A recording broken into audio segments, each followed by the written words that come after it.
발로 쓴 칙칙한 기사는 가라 발칙한 경제입니다. 오늘도 재밌는 경제 이야기 들려드리겠습니다. 안녕하세요. 상식에 반대는 말은 욕심이라고 생각하는 상식주의자 권순우입니다. 최근 들어서 그 그린 뉴딜에 대한 이야기들이 많이 나오는 것 같아요. 과거에 뭐 기후변화라든지 녹색 에너지라든지 뭐 MB 정부에서는 녹색 성장이라는 말도 많이 나왔었는데 그린 뉴딜이라는 키워드가 요즘 들어서 많이 회자되는 이유는 그 단순히 그 녹색 산업을 육성한다는 것 이상의 어떤 의미가 있을 것 같아서 그런데요.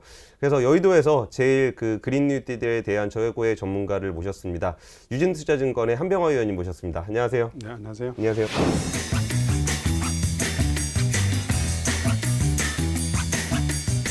그러면은 녹색 산업이라는 게 뭐 그때그때 정권의 바뀜에 따라 아니면 글로벌 환경의 변화에 따라서 붐업이 되기도 하고 조금 가라앉기도 하고 뭐 그랬는데 최근 들어서 다시 붐업이 되는 모습은 좀 어떻게 느끼세요? 개인적으로는? 글로벌 상황을 보면 그렇지 않거든요. 글로벌 시장의 풍력이나 태양광, 뭐 재생에너지 같은 케이스는 거의 이때까지 단 한 번도 지난 한 20년 동안 설치량 기준으로 후퇴한 적이 없습니다. 예. 언제나 항상 그 역사적인 기록을 깨면서 올라갔었거든요. 예. 아마 코로나 때문에 올해 약간 처음으로 좀 주춤할 수가 있을 것 같아요. 그거는 경기에 영향을 받은 거지 뭐 다른 이유가 아니잖아요. 그렇죠. 그건 뭐 코로나 이슈 단순하게 이제 지체되는 정도일 뿐이라서 뭐 시장도 전혀 걱정을 안 하는 이제 그런 상태고요. 반면 이제 우리나라는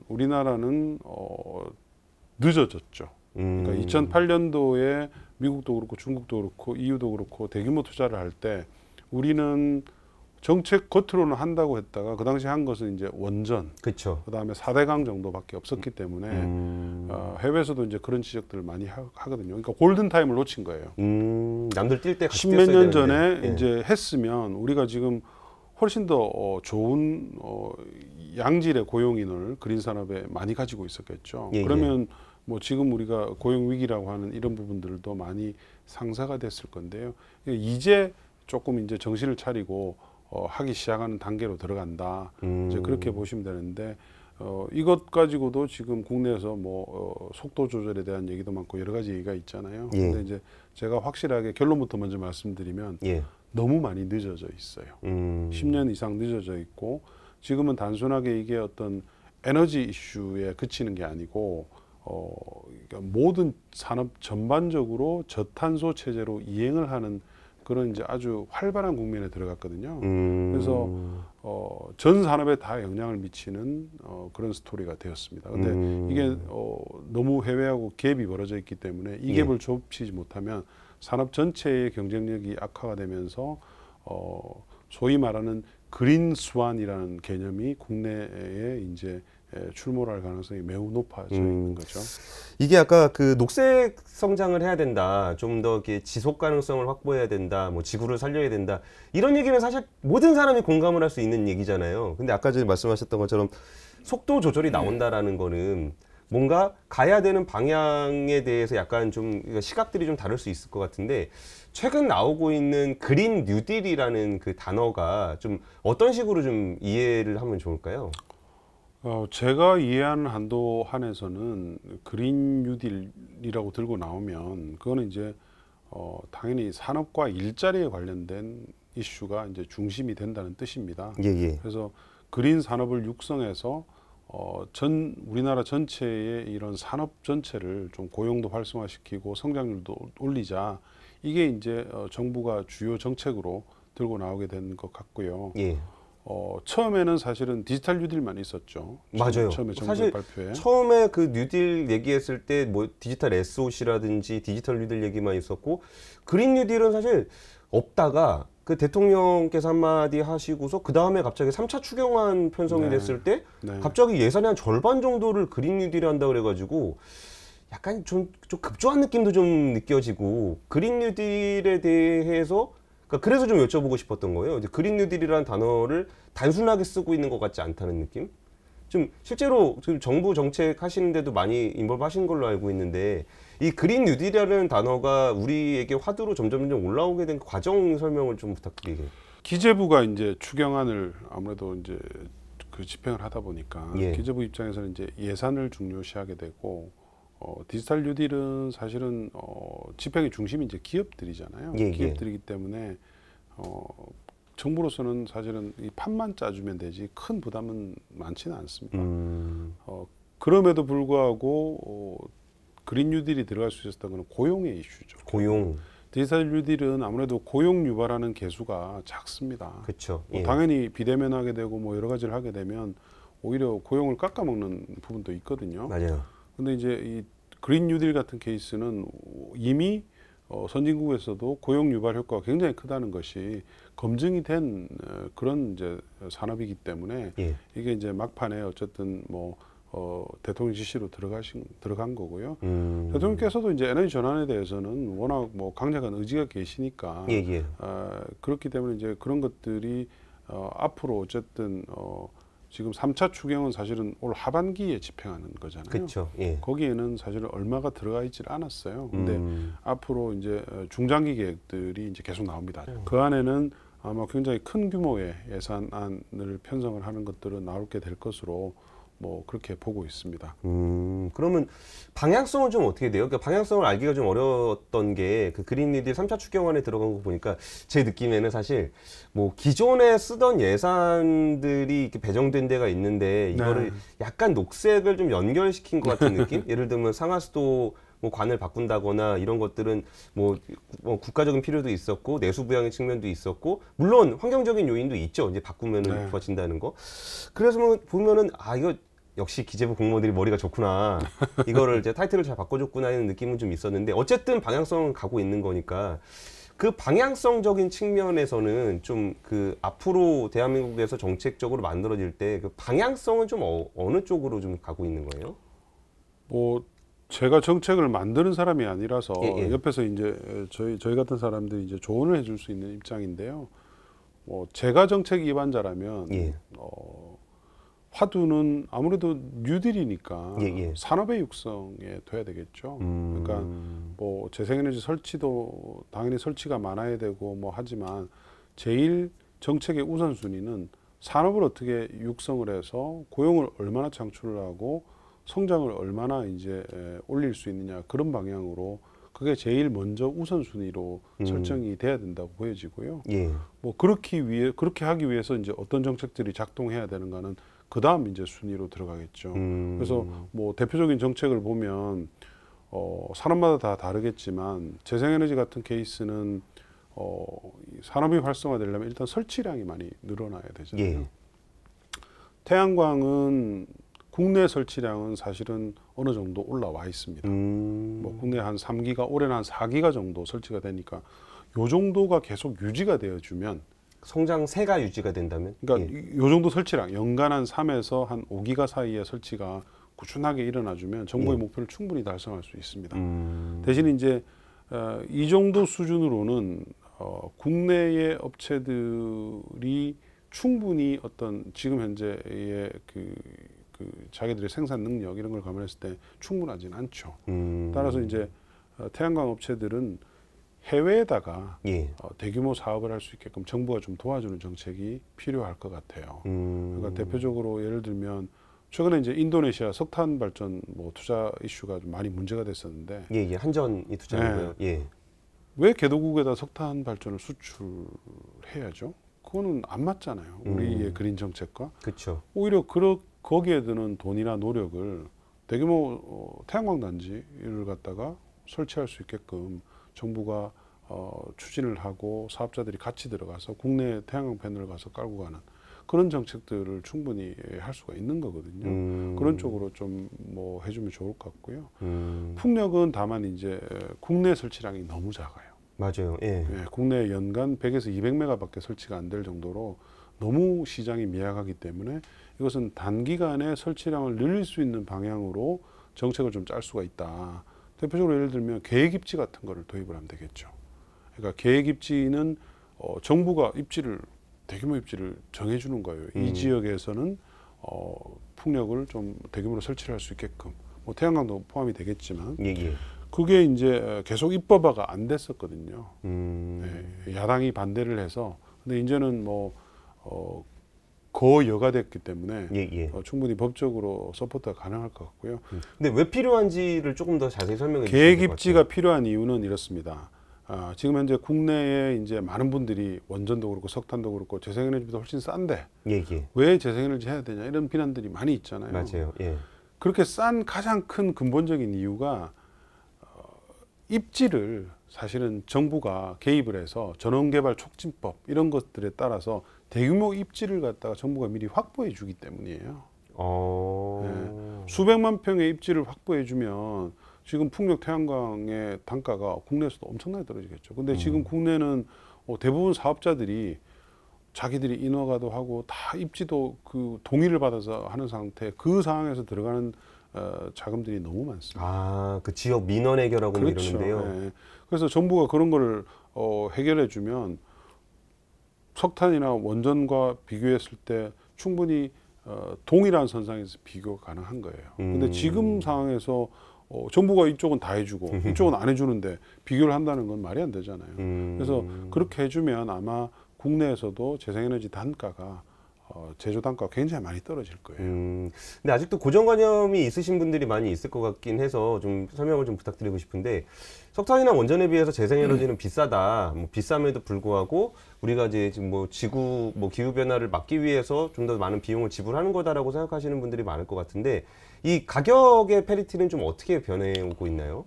그게 이제 전형적인 사실은 마타도어입니다. 재생에너지를 공격하는 마타도어인데, 예.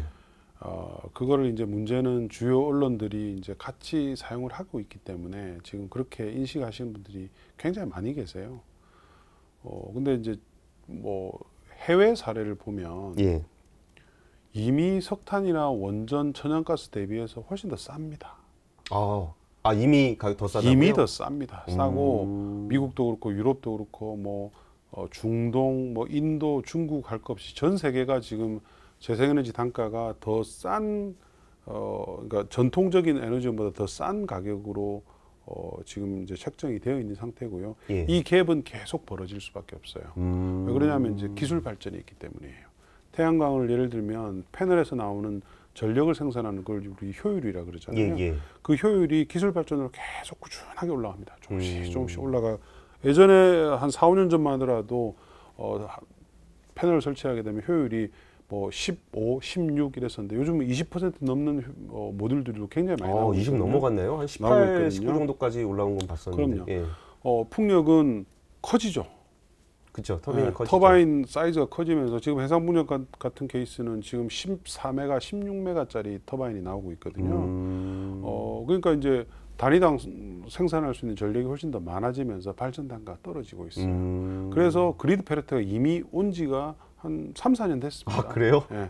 우리나라만 비싼 거예요. 우리나라가 비싼 거고요. 우리나라만 네. 비싼데 그 이유는 조금 전에 말씀드린 이런 대규모 투자를 할 수 없는 그런 상황이라든지 국내에 설치가 별로 없었기 때문에 규모의 경제가 일어나지 않으면서 나오는 여러 가지 이슈들, 예. 뭐 이런 것들이 복합되어 있기 때문이죠. 그래서 그걸 가지고 풍력, 태양광은 비싼데 왜 하냐는 논리는 잘못된 거예요. 안 하기 때문에 비싼 거죠. 그러니까 기반 시설을 안 깔아줬으니까 비싼 거고, 그렇죠. 저쪽은 기반 시설 이미 갖추고 있으니까 싼 거니까 이거를 전환을 했을 때 약간의 투자를 통해서 기반을 닦아주면 이미 가격 페리티는 그걸 따라가지 거죠. 않으면 예. 어떤 상황이 생기냐면 외국 업체들은 이미 싸잖아요. 예. 우리나라에 다 들어오겠죠. 예. 그러니까는 그걸 이제 염두에 두는 것이 이제 그린 뉴딜로 산업을 발전시켜야 된다는 거예요. 우리가 생산할 수 있는 태양광, 풍력의 업체들이 충분히 해외 업체들하고 경쟁할 수 있게끔 만들어 두지 않으면 우리 산업은 다 잠식되겠죠. 태양광은 중국, 풍력은 유럽 업체들한테 다 잠식이 돼서 우리는 해봤자 소비자들이 돈만 내는 구조밖에 안 되는 그쵸, 거예요. 예. 그래서 이제 그린 뉴딜이 강하게 필요한 지금 상황이라고 할 수 있겠습니다. 지금 이 답변을 주신 것 같긴 한데 조금 더 설명을 부탁드리기 위해서 상황을 조금 말씀드리고 싶은 거는, 사실 우리나라 태양광 패널을 뭐 하나큐셀이나 이런 데가 만들고 있고 뭐 풍력도 이제 뭐 두산중공업이나 하고는 있는데, 이게 우리나라에서 단지를 설치를 하더라도 결국 패널을 중국 걸 써야 되고 뭐 터바인을 유럽 걸 써야 되고 뭐 이런 문제가 있다 보니까 야, 예산 줘가지고 남 좋은 일 시키는 거 아니냐 뭐 이런 식으로 비판도 분명히 있는 것 같아요.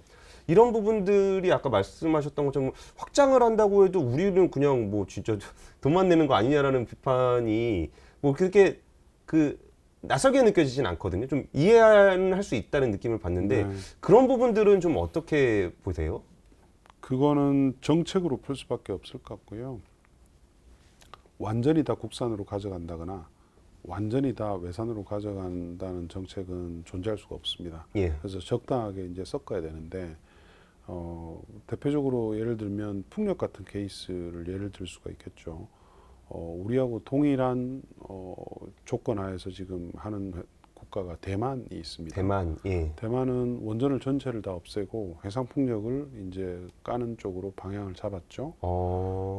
지금 뭐 계획이 나온 지 3년밖에 안 됐는데 예. 지금 뭐 엄청난 속도로 진행이 되고 있어요. 우리나라는 소남의 해상 풍력 지금 MB 때 런칭을 했으니까 아직 지금 뭐 제대로 전혀 작동하지 않고 있잖아요. 10년이 넘었는데도. 근데 대만은 어떤 정책이냐 하면 그 안에 로컬 컨텐츠를 그러니까 자국 내에서 일정 퍼센티지 이상의 부품을 생산해야 한다는 룰을 뒀어요.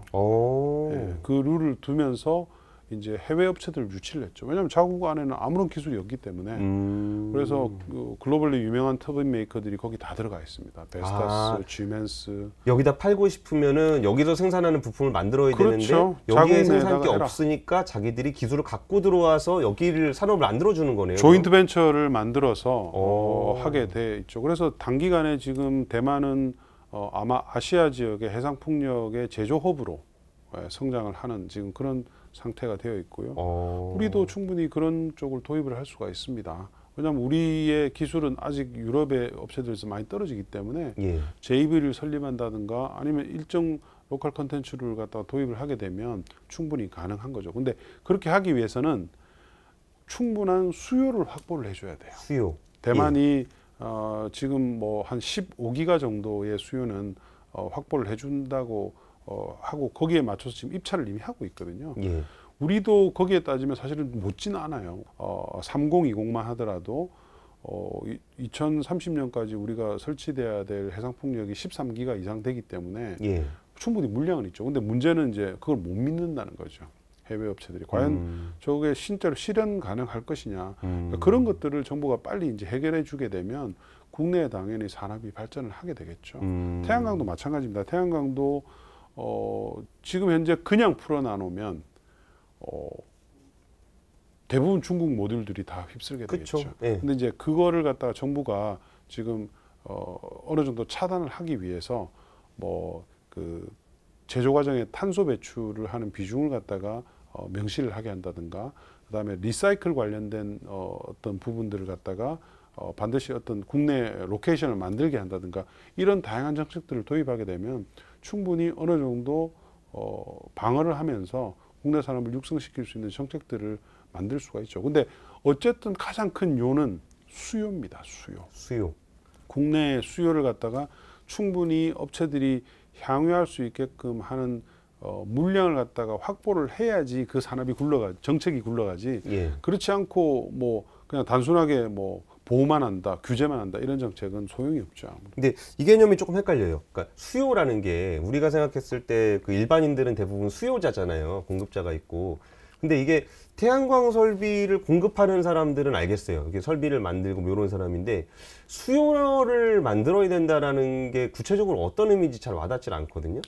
그 수요는 지금 현재 우리와 같은 상황에서는 정책밖에 없습니다. 정책으로 만드는 수요.